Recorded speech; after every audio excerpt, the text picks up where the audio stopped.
Good morning again, everybody. Thank you for being here.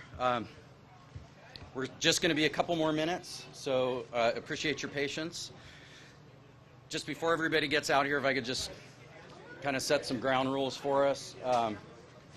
We're going to try to have the speakers at the end answer any questions you have, and when we do that, we'll try to have them repeat the questions so that anybody broadcasting can hear what question is being answered.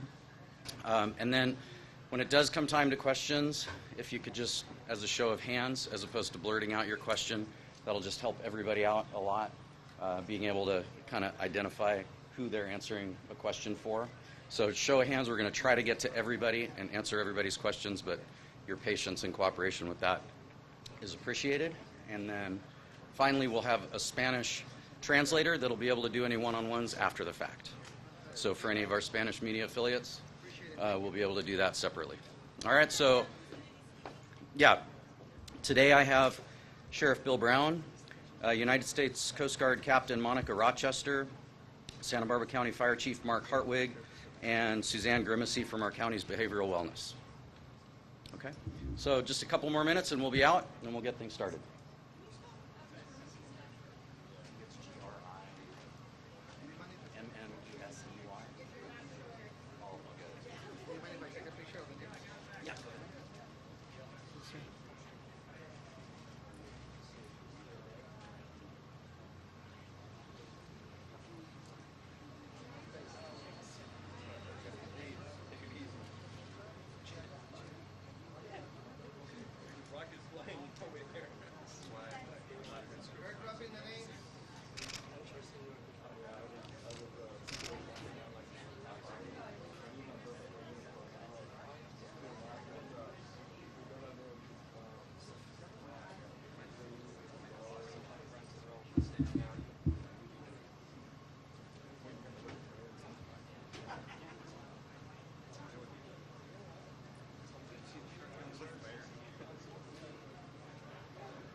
Good morning, everyone. Thank you again for being here. My name is Lieutenant Eric Rainey. I'm the Public Information Officer for the Santa Barbara County Sheriff's Office. Today's press conference will have a number of speakers to update you on this incident. We'll have Sheriff Bill Brown, United States Coast Guard Captain Monica Rochester, Santa Barbara County Fire Chief Mark Hartwig, and Suzanne Grimacy from our county's behavioral wellness. We will also have National Park Service representatives here that can answer any questions that you may have for them as the island's in their jurisdiction.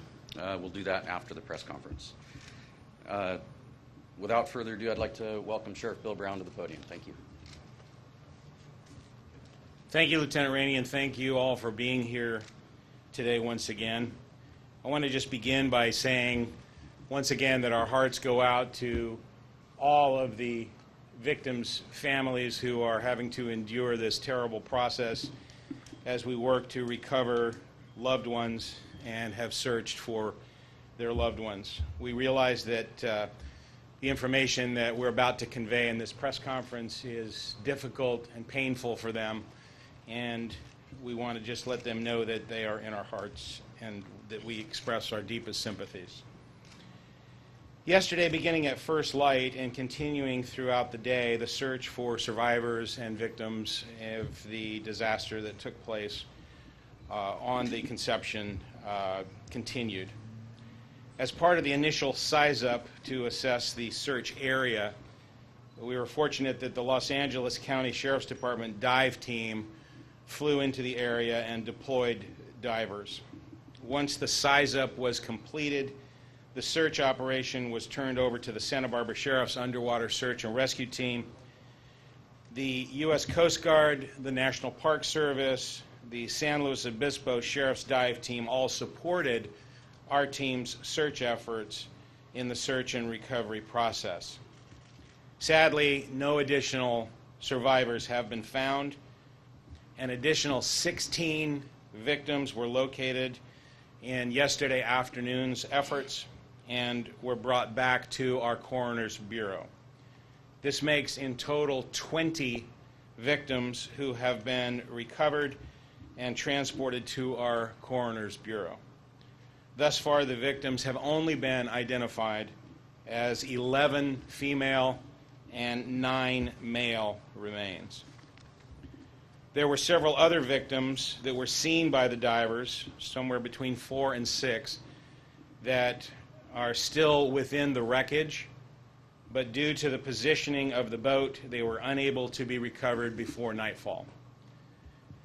Today, efforts will be made to stabilize the boat so that divers can safely enter it, search it, and recover additional victims. Divers will also map a search area based on currents and the debris field, which is about a half mile in size, in our continuing efforts to recover additional victims and evidence.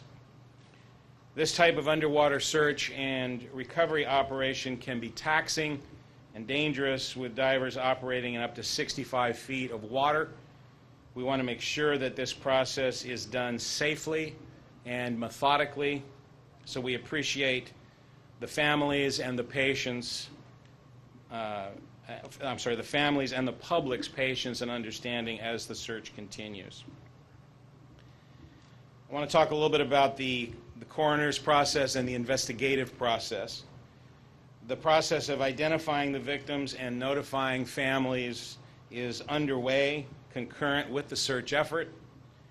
Sheriff's Office investigators in our Criminal Investigation Division are working with the Family Assistance Center and the call center, which to date has received over 100 calls from family or friends who believed that loved ones were on board the Conception. Investigators are comparing information from the callers with the vessel's passenger list. Since many, if not all, of the victims who have been recovered will need to be identified through DNA analysis, investigators will be coordinating, commencing today, with family members to collect DNA samples for comparison purposes. In all, 30 victim family members have been connected with the Sheriff's Office. Only 4 families of the 34 passengers have not yet been connected with investigators.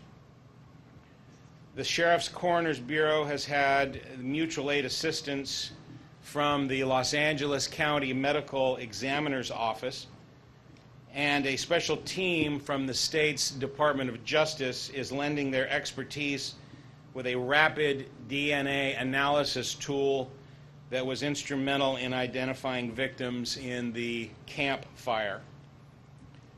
Today, we will begin the process of mapping DNA profiles of the 20 victims that we have recovered so far so that they can be compared with family samples that will be collected commencing today and in the days to come. An operation this large could not be handled by a single agency, and I want to thank our allied agencies and cooperators, the many local, state, and federal agencies that have come together once again as a team of teams to address this disaster. In the initial response and the first day of the incident, we thank and appreciate the Coast Guard, the Ventura County Fire Department, the Santa Barbara Harbor Patrol, the Ventura Sheriff's Office, and the Los Angeles County Sheriff. And as we are moving into the sustained search and recovery efforts, I want to thank the Cal Office of Emergency Services out of the Governor's Office, the San Luis Obispo County Sheriff's Department, the National Park Service, the FBI, the Alcohol, Tobacco, Firearms, and Explosives Division, the Sacramento branch of the State Department of Justice, the Orange County Sheriff, the Long Beach Police Department that's helping with security in the exclusion zone, and the California Department of Fish and Wildlife. The Family Assistance Center that has been set up is doing extraordinary work, and I want to thank the team that is assembled there and working directly with the victims' families. Members of the District Attorney's Office, the Behavioral Wellness Department, our chaplains from the Sheriff's Office, Hospice of Santa Barbara, the American Red Cross, the Salvation Army, and counselors from the At Ease program that is there in support of the first responders who are dealing with this terrible incident. Once again, I want to express our sympathies to the family members and our thanks to those who are supporting our continuing efforts to locate everyone who was involved in this disaster. I now would like to introduce Captain Monica Rochester from the U.S. Coast Guard.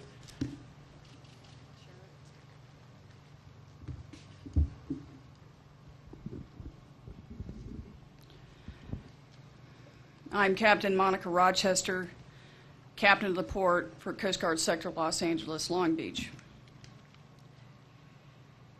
As of 9:40 a.m. this morning, Coast Guard has suspended search efforts pending further development. It is never an easy decision to suspend search efforts. We know that this is a very difficult time for families and friends of the victims. We have suspended these search efforts due to no additional individuals having been witnessed entering the water. Our last aircraft overflight this morning has revealed that no additional signs of distress or debris has been witnessed.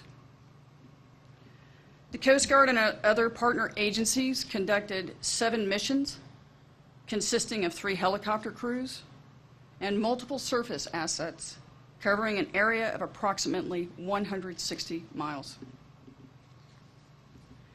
Coast Guard Air Station San Francisco Forward Operating Base, Point Mugu, MH-65 Dolphin helicopter crew was involved, 2 45-foot response boat mediums from Coast Guard Station Channel Islands Harbor, Coast Guard Cutter Narwhal, home ported in Corona del Mar, California, who has been relieved this morning, and a 45 response boat medium has been called in her place to maintain on-scene commander. The National Park Service, Santa Barbara County Sheriff's Department, Santa Barbara County Fire Department, Ventura County Fire Department. Again, our hearts, our thoughts are with the family and friends of the victims. Our total search time for our efforts was just below 24 hours. The Coast Guard will continue working alongside our partner agencies throughout the recovery and now investigation phase of this incident to try and determine why this incident occurred and what we can learn from this tragedy moving forward. We will work in concert with the National Transportation Safety Board, who is here with us today. That concludes my statement.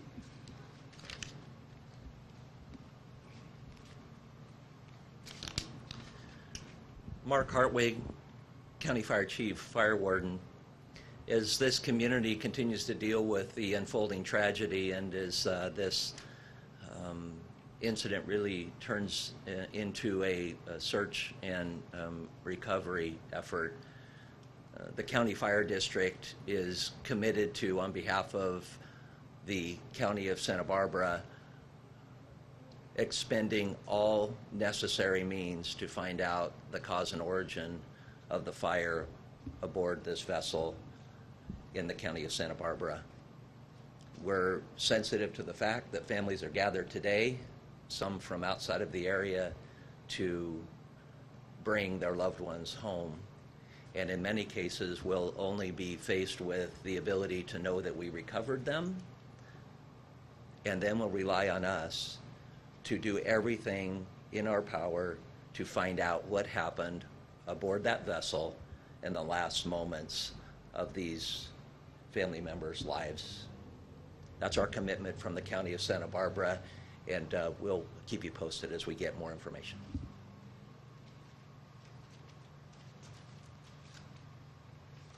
My name is Suzanne Grimacy. I work with the County of Santa Barbara, the Department of Behavioral Wellness. The information that we're hearing today is painful and difficult for everyone. But important to recognize there's some people, families, friends, loved ones that will never forget today, and will never forget the pain in hearing the change in a search and rescue to a search and recovery effort. The Family Assistance Center remains open, will be open throughout the day today, ongoing through Thursday, from 9 a.m. till 6:30 p.m. We'll extend hours and days as needed. The Family Assistance Center is set up as a place for families, friends, loved ones to come safely and get information, to get resources and referrals, and to get counseling and support. I want to thank our media for understanding this and helping to create a safe place where family members know that they can come and get that support. We really want to encourage those that have been directly impacted to use this as a resource to come and get support for yourself, your families. It's also a place where you can come and join with other families who are sharing the same loss.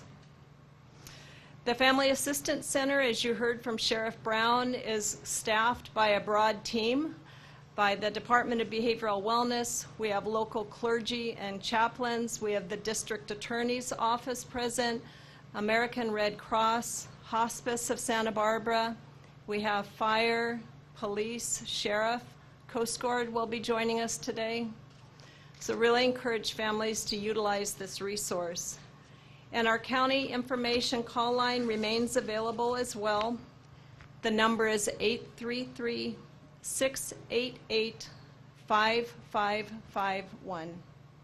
Thank you very much.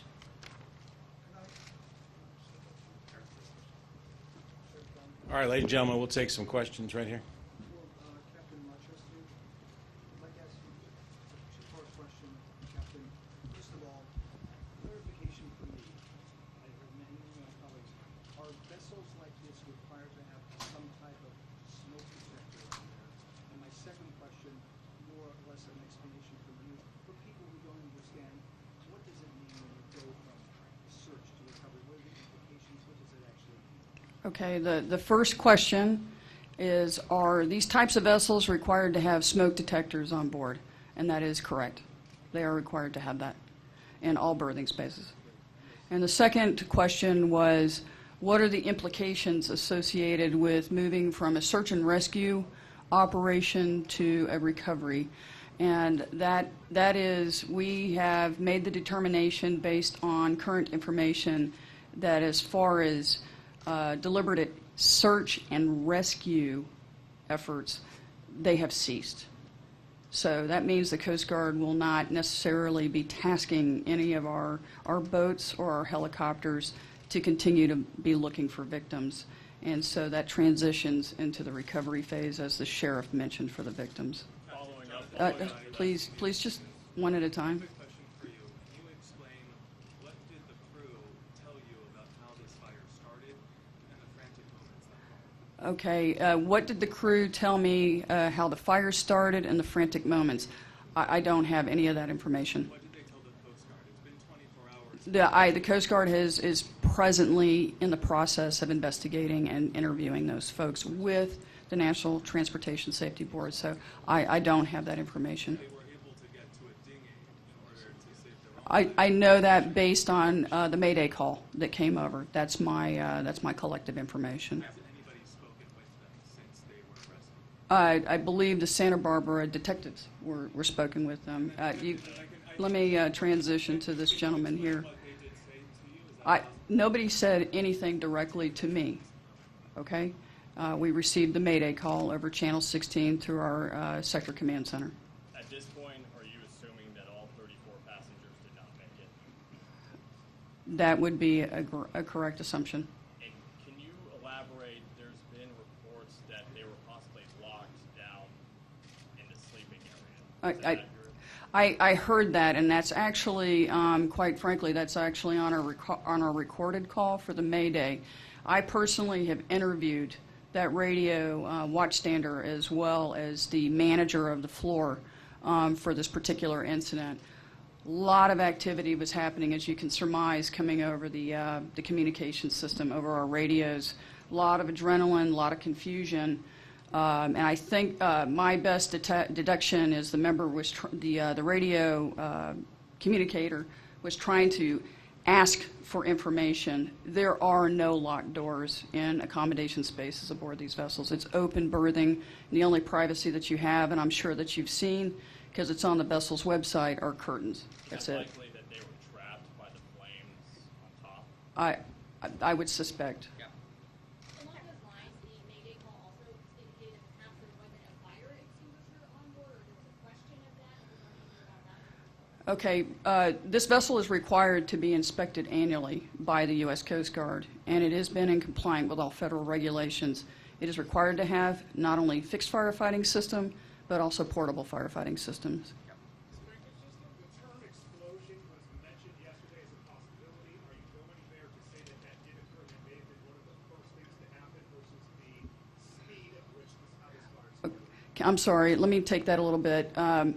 You were asking my comments to a potential report of the vessel having an explosion on board? Is that what you're...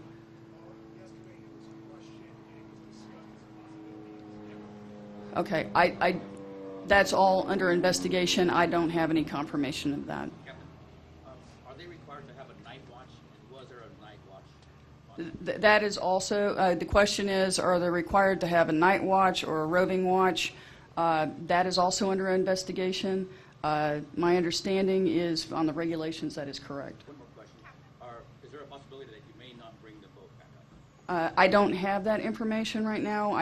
What I can offer to you is we are creating a salvage plan to ensure that, one, first and foremost, is the safety of the responders, the divers that are on scene, and to ensure that, if the vessel is inverted and upside down, it's going to have equipment hanging down on it. So we certainly don't want to put our divers in any kind of distress or harm's way. So that salvage plan, working with the owner, working with the sheriffs, will be forthcoming. We don't know yet. I heard some, yes. Captain, where was the Mayday call made from? Was it made from the Conception, or was it made from another vessel? And could we hear from the NTSB about their investigation? I believe the Mayday call came from the Grape Escape, which is our Good Samaritan, but we certainly can follow up and confirm with that. Sir?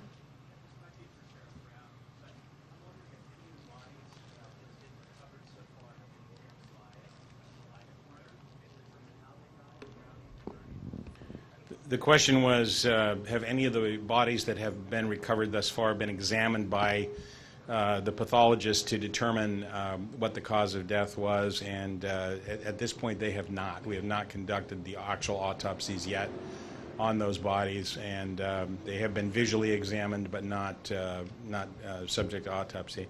And if I could just clarify something that I think seems to be, it appears as though the Mayday calls actually may have gotten conflated. There have been released messages about the calls, but the first Mayday call may have been actually from the conception when a Mayday was put out and there was information that the person couldn't breathe. And then subsequent to that, there appeared to have been other Mayday calls that were put out by the Good Samaritan vessel that was nearby. When some of the clips from those calls have been shown on the news, they have been sort of put back to back with each other, which kind of indicated it was the same conversation, which I don't believe was. So just to take that in context, there may be some conflation going on there. In addition to that, the operator of the Good Samaritan boat that rescued the 5 crew members, he indicated to the media that he heard some explosions that were occurring, but that would have been well after the fire was underway. And as I indicated yesterday, that could have been propane bottles or scuba tanks that could have been blowing up in the fire as well. So there's no indication at this point in the investigation that there was an explosion that preceded this fire or this event. Surviving crew members have been interviewed, so you must have some indication as to how this fire started. Can you share that with us? The question was, since the crew members have been interviewed, is there any indication, can we share with them what happened? We do have statements that have been written by the crew members, and the crew members will be interviewed formally today as part of the investigative process, but since the investigation is ongoing, I'm not at liberty to release any of that information right now. Question was the captain of the ship one of the members who jumped into the water and survived? And yes, all indications are that he was. The one crew member who was not rescued appears to have been asleep in the sleeping area down below with the passengers. So I have heard from family members that they called in the morning yesterday, first thing in the morning, and never got a call until the evening. Is there a reason why there was a lapse, or has there been a lapse in families not being contacted back by the hotline? Yeah, the question was that there was a alleged delay in responding to a family member that called in the morning. I don't have any information about that. I can certainly tell you that our goal would be to contact members as soon as possible, and I'm certain that our people are working to do that as quickly as possible. Can you talk about the challenge of handling potentially dozens of bodies in a short amount of time as you investigate this? The question was that, can you comment on the challenge of handling so many bodies in such a short period of time? This is a large number, obviously, of fatal casualties that have occurred, and much more than we are normally used to dealing with. But we have received some outstanding support from Los Angeles County Coroner's Office. They have sent us a mobile cooler and additional personnel, so we have we're fully capable of handling all potential fatalities from this incident. Out of the remains found inside the vessel, will those come up today? And also, you assume that the remaining remains are somewhere on the ocean floor? So the question was, of the remaining remains that are in the vessel, will they be brought up today, and could there be other remains that are on the ocean floor? Certainly our hope is that we will be able to penetrate the wreckage today, stabilize the vessel, penetrate the wreckage, conduct an investigation, search it, and then recover any remains that are in the boat. In terms of what is outside in the debris field, we just don't know at this point. Obviously, we're going to have to see how many total bodies we recover, and if there are still bodies missing, then we'll have to look further into the debris and the wreckage that's on the ocean floor. Church, is it your belief that the DNA of the bodies are because they're burn injuries, or still have intact bodies? The question was, why are we using DNA to identify the bodies? But there was an extraordinarily hot fire, and the bodies do exhibit signs of extreme thermal damage. You mentioned that the majority of family members that were rang in. Are you able to give us an idea of the age of the people on board now, nationalities, that kind of thing? Question was, do we have the ages and the nationalities of the people on board? I don't have that information yet. I've asked for it. It's being compiled. Anecdotally, we've heard that there was a 17-year-old that was on the vessel, and from also anecdotally, I know there were some people that were probably in their 60s. Don't have the exact range for you. As far as where they were from, the majority of the people on this trip appear to have been from the Santa Cruz, San Jose Bay Area region that contracted with this company that chartered this vessel. With the DNA tool that was used in the campfire, how long do you think it'll take to identify the victim? Question is, how long do we think it'll take to identify the victims through the DNA process? All I can tell you is it's a rapid process compared to the normal DNA process. Normally, DNA can take days, weeks, or months to obtain. This system is capable of doing it much more rapidly than that, but I can't give you an exact amount of time. It will be done as rapidly as possible. Sir, there are any bodies still lost at sea that aren't recovered, and the Coast Guard is called off and everything. Will any auxiliary teams be dispatched to help find the lost brothers and sister divers? You're saying if we don't recover them all? Yes, sir. So the question was, if we don't recover all of the victims, is there going to be any additional search for them? So again, it's premature to say that, because our hope is that once we get into the vessel, hopefully today, that we will find the remaining victims and recover them. Obviously, if that doesn't happen, we will be looking at the debris field and other areas where there could be remains from the victims of this terrible tragedy. Sure. Is there any indication that any of the 34 people who were below deck managed to make it through the flames before they perished? Question is there any indication that anybody that was below deck managed to make it through the flames and above and to get out? And there is no indication of that at all. Sure. Two things. Was there any, why do you need to do DNA testing if you have a manifest? You pretty much know who was already on the boat. And what are the families providing you to be able to do that DNA testing? What do you need? What was the first part of your question? If you have the manifest, why is it important to do the DNA testing again?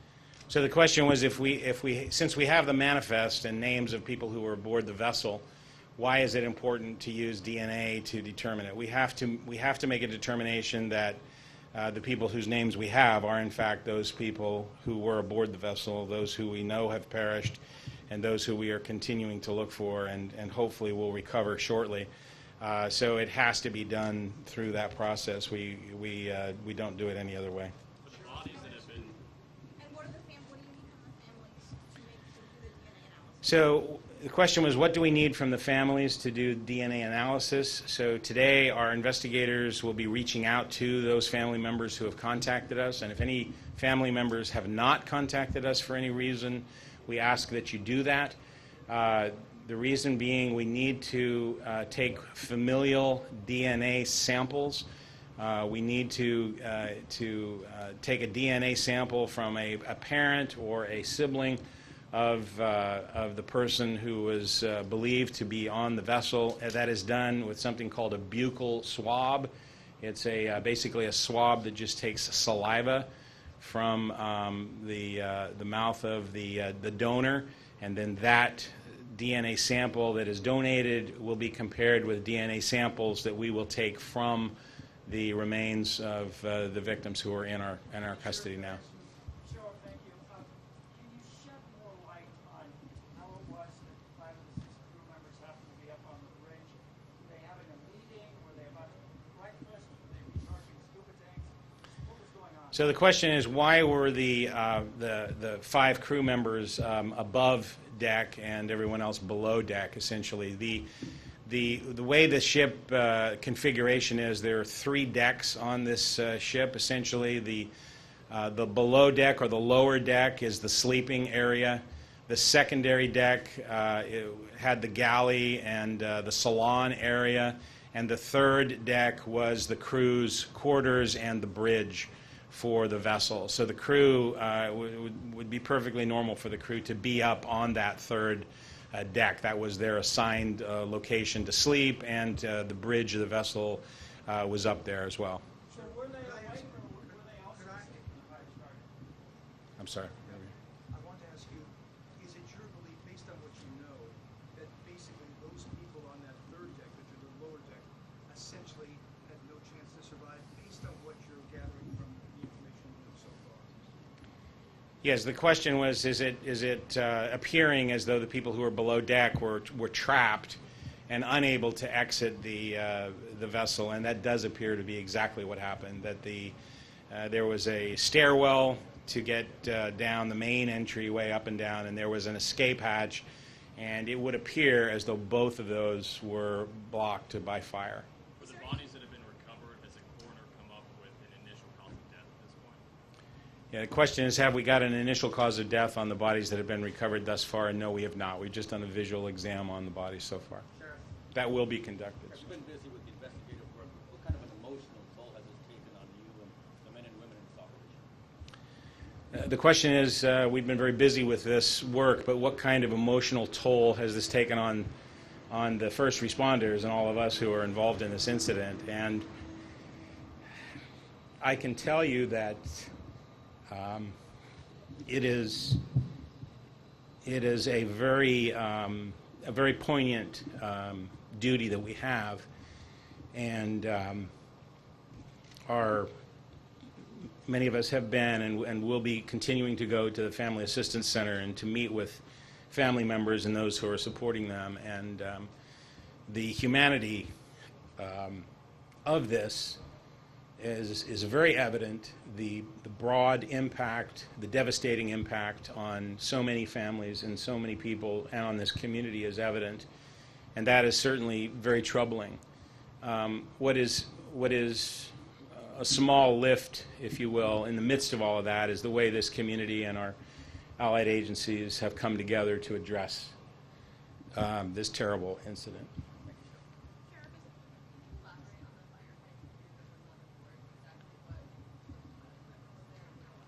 I'll let Captain Rochester answer that question.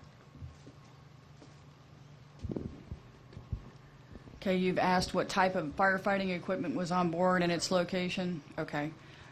So there's a fixed firefighting system that is located in the engine room.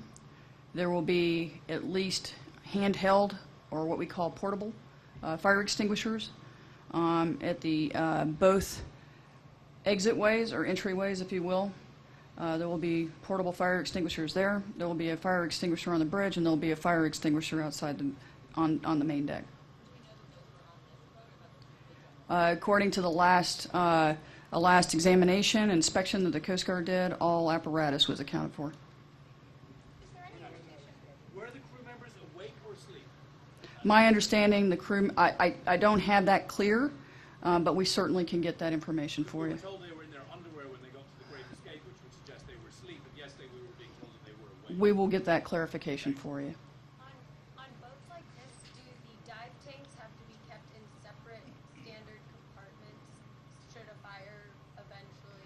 I don't know what the current arrangement was on this boat, but we certainly can provide that clarification for you. Captain, what can other charters learn from this incident? I think the question was, what can other charters learn from this incident? I think to make sure everybody understands what the egress, what the emergency escape routes are, which I know that's a requirement for the master and the crew to conduct prior to departure from the dock and during evolutions. So, and what I mean by during evolutions is if there's a change in the operation. But I would suggest that preparation, training, and drilling your fire exercises. Just a moment. Is there any indication that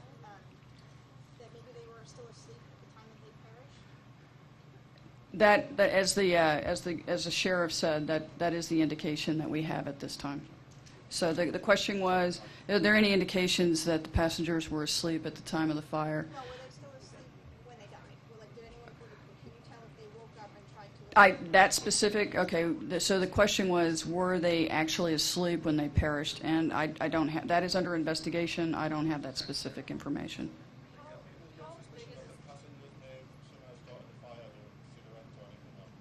So the question is, would the passengers have had any cigarettes or anything of that nature? Is that essentially?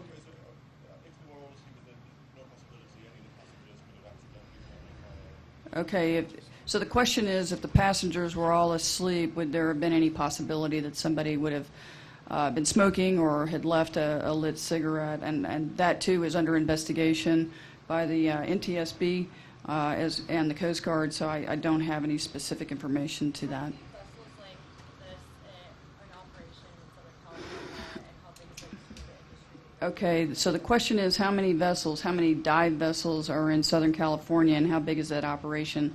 I don't have the specific numbers off the top of my head right now, but I most certainly can get that for you. It is a very robust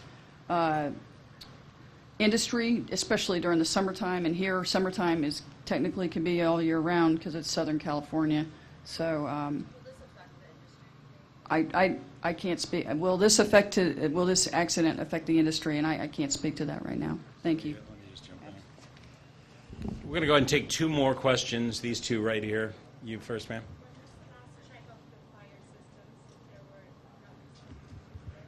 The question was, when was the last check of the fire system, the firefighting equipment? You mean it would have been in August when the inspection was conducted? Whatever the certificate of Yeah, I believe it was August that it was inspected. And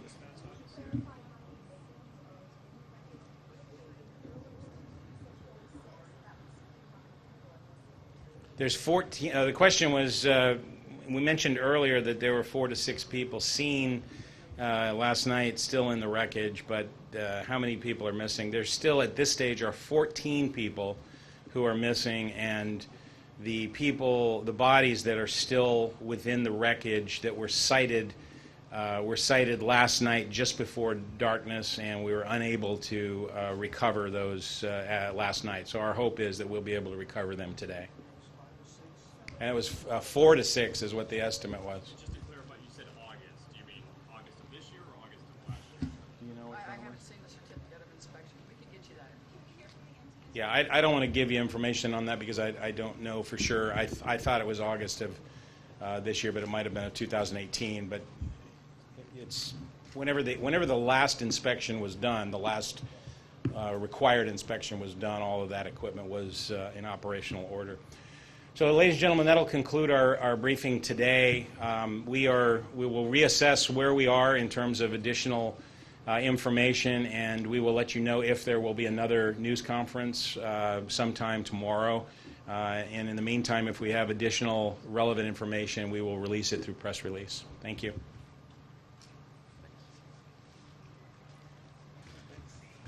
If any of our Spanish affiliates would like interviews in Spanish, Lieutenant Juan Camarena is on site, so come see me. And if anybody has any clarifying questions on the information that was presented, I'll stick around.